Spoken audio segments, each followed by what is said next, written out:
The time has come, y'all. I'm taking a peaceful walk through a beautiful place straight to hell. You in danger, girl.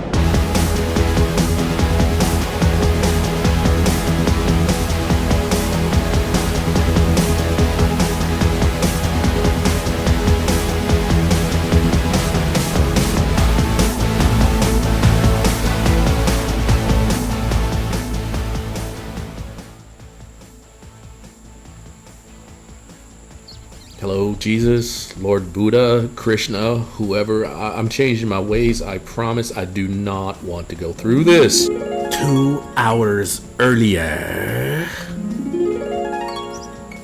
So today I'm headed off to Wat Thung Setthi, and I needed to get some gas to get there, obviously. One thing about gas stations in Thailand is that you're going to find full-service gas stations everywhere. Thais do not like to get out of their cars in that hot weather to pump some gas. And wouldn't you know it, it's raining buckets outside, so forgive me if you hear ambient sound in the background. A consequence of the rainy season and Typhoon Taichiki, I think. Anyways, on Highway 230, on the southeast portion of the city, you can get to Wat Thung Setthi easiest that way if you're coming from anywhere but the downtown. If you're in the downtown, you can just pretty much drive through the neighborhoods to get there. The thing about that certain area of Khon Kaen for me is that it feels like there's really nothing there. When you're in the old town, it's densely populated, but once you leave the old town, all of a sudden it's like farmlands and rice fields everywhere. But if you really look, you're going to find all of these really, really cool places to dine or chill or hang out, cafes everywhere. I'm definitely going to have to check out more areas in this part of the city because I'm really kind of unfamiliar with stuff here. I'm impressed by it, I'm just unfamiliar with it, and it does feel less developed than the other parts of the city, mostly because there's no airport out here, there's no bus station out here, there's no hospitals of any prominence out in this direction, I don't think. So I'm going to have to do more research and try to figure out what all is out here. I do see on Google Maps plenty of restaurants that look really cool and cafes that look really cool. So I'm not saying that this is an area of Khon Kaen that you can ignore. Certainly not. The old town itself is worth visiting. But yeah, I'm going to treat this as a little adventure. So I entered through Gate 2, which I think might be the only way to enter it, even though I do see on the map other ways of getting into the actual temple grounds itself. This was an experience that I would rather not had because there were just so many school children everywhere, and I don't like to film children because they can't consent to it, but they were just everywhere, all over the ground, so I had to be very, very careful about the shots that I was taking. But would you look at that? Would you look at that? The pronunciation, and I may exaggerate or murder that, is Wat Thung Setthi, or Wat Thung Setthi. That's it. Wat Thung Setthi. I'm gonna have to look that up to make sure I said it correctly. I may have just totally embarrassed myself, but that's okay. I tried. The name of the temple means the millionaire's field. The implication here is that if you make merit at this temple, riches will be bestowed upon you. Well, say no more. I'll be a merit-making fool. Let's have a merit-making marathon. Shoot. It should be also noted that there are at least 2 other temples in Thailand of the same name. There's one in the Sukhothai province and one in Bangkok by that exact same name. So don't be confused if you Google the information on it. Though the one in Bangkok could never be mistaken with this one because the one in Bangkok is actually an old temple ruin. The first thing that struck me gazing upon this temple is by far the actual dimensions of it, how large the temple actually is. It appears much larger in real life than in video or in a photo. I mean, it doesn't quite rise to the scale of Wat Panantip Teprasit Wanaram, which is perched atop a hill in Roy Et and can be seen all around. The next thing that I noticed is that you can hear sounds that are coming out of speakers at the top of the actual central Chetty itself that are reminiscent of birds of prey. It sounds like kind of like a hawk squawking or an eagle cry. It's not terribly loud, but it is repetitious and it is noticeable, and I'm not sure what the purpose is. I tried looking it up and couldn't find anything on it, but I didn't do a deep dive, to be honest. Perhaps it's to scare off the pigeons and other birds that may converge on the grounds looking for scraps of food. Who knows? But it just added to the strange vibes you get when you're there. The central Chetty itself is sizable, but again, not to the scale of some other places in the Isan area. What is impressive regarding the overall dimensions of this place are the grounds in general. There is a meeting hall of sorts under construction on the north end of the pond surrounding the central temple, and once completed, it will be what I think is a grand focal point to counter the smaller Nirvana Garden Temple at the southern end of the grounds. The entire area is basically engulfed in a rice field and has truly a peaceful vibe to it. You can feel a bit detached from the area, though, something the more famous Wat Mueang in downtown Khon Kaen doesn't really have the ability to do, since it is a temple smack dab in the center of much of the hustle and bustle of the old town. This temple, however, feels like a peaceful getaway. So I saw in other videos before I actually came here that the glassworks on the central Chetty was, well, let's say unique. It's got stuff from Thai folklore, it's got stuff from Buddhist tales and whatnot, but it's also got mixed into the mix pop culture references that are both Western and Eastern in nature. For example, Darth Vader is in the glassworks somewhere here. I couldn't find him. I did, however, find Mickey Mouse and Doraemon. So, yeah, that's different. What appears to be happening here, Doraemon, there you are, is that these are depictions and stories of the different phases of existence. For example, being born into hell, there are depictions of hell on the glassworks. Then there's depictions of heaven, and then obviously nirvana, which the Buddhists believe is above going to heaven, because going to heaven in Buddhist beliefs is that you're born into heaven, but you will eventually die in heaven. I know that sounds crazy to a Westerner because heaven is eternal bliss, but that's not the way that Easterners see it. They see things as being born into, like being an angel or whatnot. This is something you're born into and you will eventually fall out of. Hence the wheel of life, the ever-ending wheel of Dharma.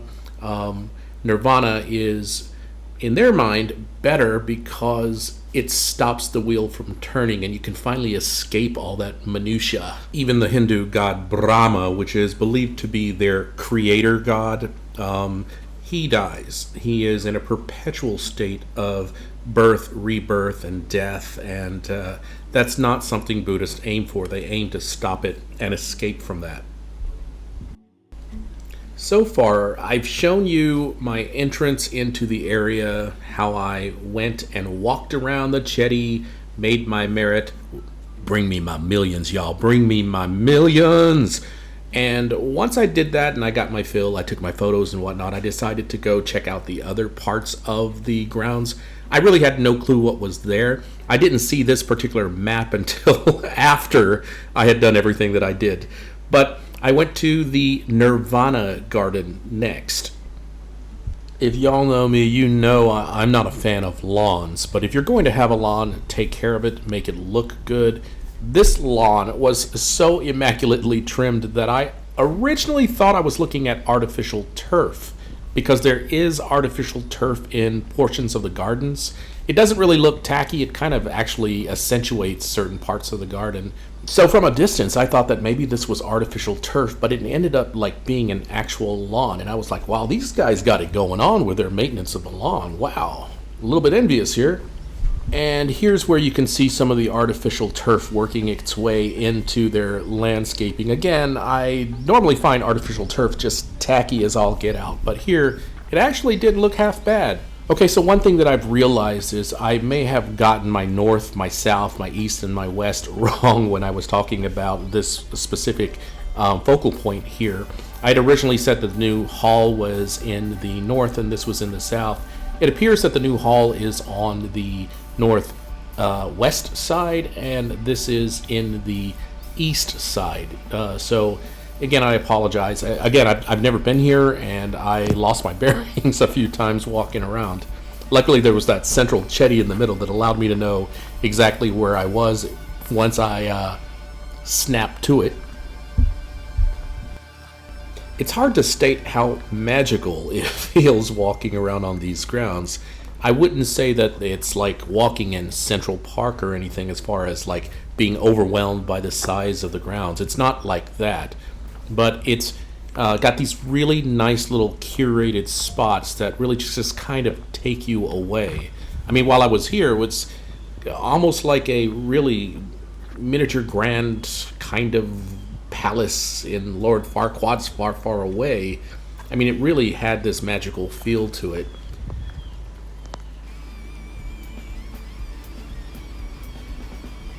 What I'm trying to do here is I'm trying to focus in on a monk who is walking down the path here.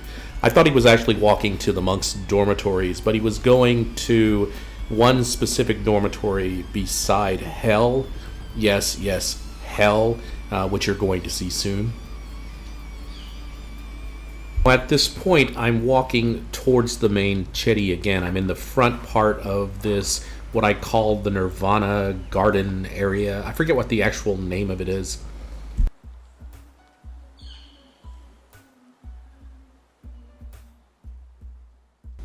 At this point, I'm drenched in sweat. I've been on the grounds for maybe an hour, hour and a half. I'm not really sure. I lost track of time, which is easy to do in a magical location like that.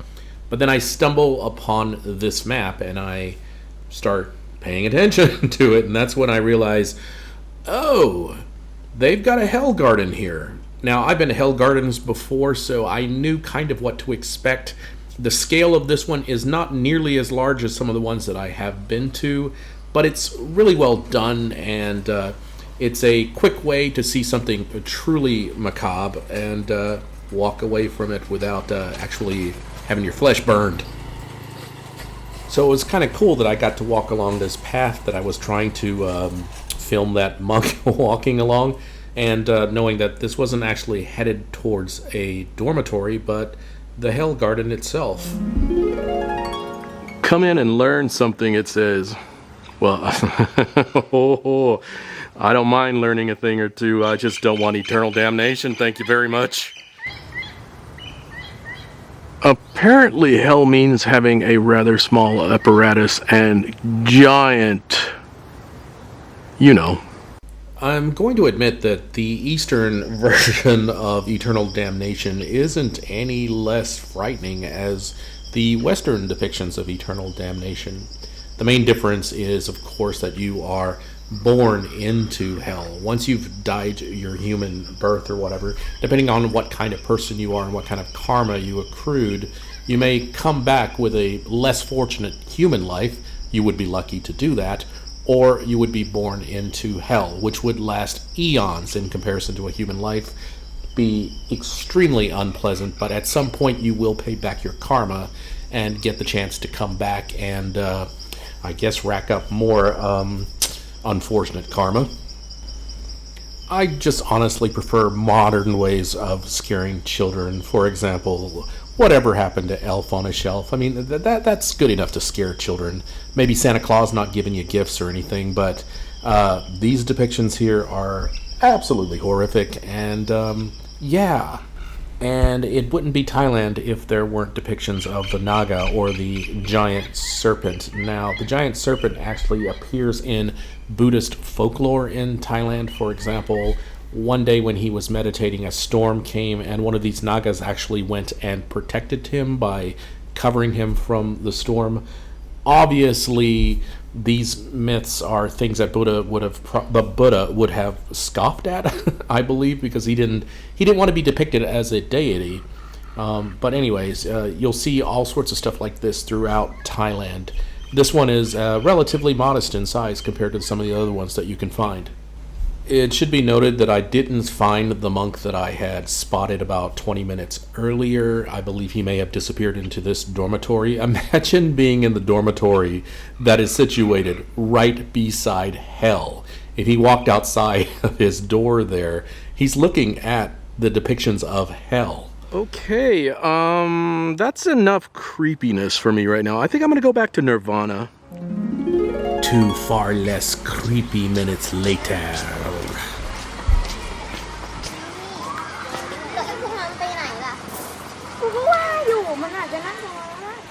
And there you have it. If you're in the Khon Kaen area, make sure to check out Wat Thung Setthi. I think that's how you say it. If you enjoyed this video, please like, comment, and subscribe. Once again, I love you, I appreciate you, and I wish you all the best in life. See you next time.